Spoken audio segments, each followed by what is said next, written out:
Alright, so I'm exploring a couple theories about what's going on here. Let's see, the first piece that I did is I created a grid. And I've got that as a separate layer. It's kind of a low alpha and it's in multiply. So it's just going to overlay what we're doing here so that we can kind of get a sense spatially of where stuff is and what's happening. Okay, so we're going to go back to our base layer, which I've filled with white just so that the multiply grid can show up on it. Okay, so the first thing I want to point out is that in Procreate the brushes don't take up necessarily the whole square of the shape image, right? So you've got this circular shape inside a larger square stamp. And that's important because, well, you can see if I just stamp the hard circle, it takes up about that much space within one of these squares. But how did I get those squares? Well, I did a funny thing. I created a brush with an entirely white shape square, and that, we'll see, takes up one of these squares. So that's the actual size of the shape stamp versus what's taken up when you alpha apply the shape source. You get these little circles inside it. Okay, so let's just make a big old red blob here for a second. And let's kind of go right up to the edge of some of these and we'll clean that up. Yeah, well, go right up to the edge there. And just again, there's just a grid on top of this. So if we turn that off, we see. Okay.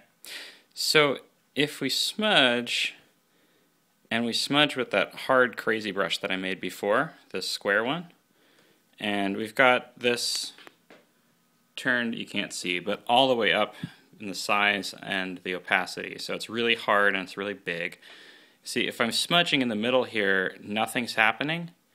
But as soon as I get close to here, I can start pulling some color in. But it's just at the edge of this brush, and then I can pull it with a hard smudge brush pretty far once I start to get the edge of it.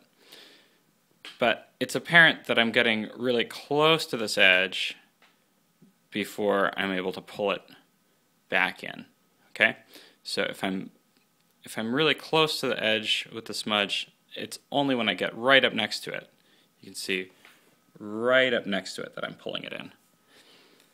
If I go back and I do that, let's see, let's paint back some square in and get right up to that grid.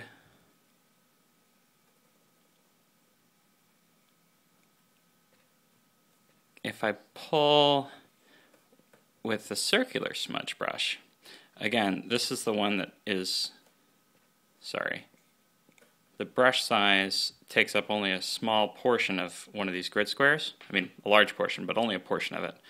If I go and do that with the smudge, with the circle, you see, we're not pulling anything when we're in here, but when we get right up close to the edge, you'll see it starts to pull in.